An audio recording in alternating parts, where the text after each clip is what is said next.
Hi guys! Kamusta kayo? Welcome back to our channel.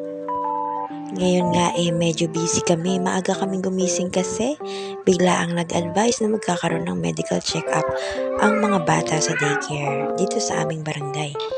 Kaya ngayon nagmamadali kaming magluto para mayroon kaming maibigay na pagkain sa doktor. Akala nga namin dalawa lang kami magluluto ni Mari.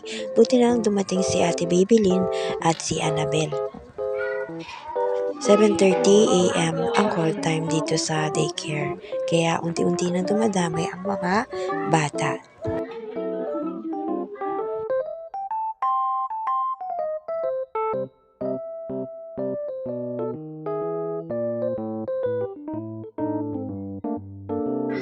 Ito ba ay dito na natin.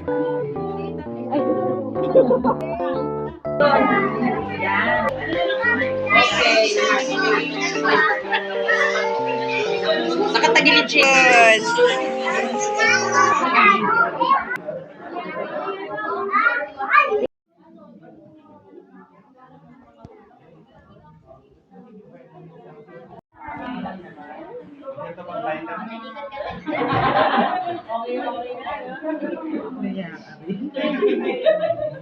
Baka kainan ang gawad sila ng pagkain niya.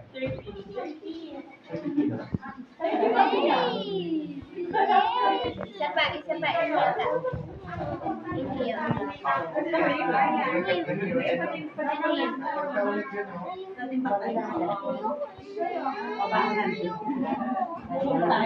Inhale ka, pe.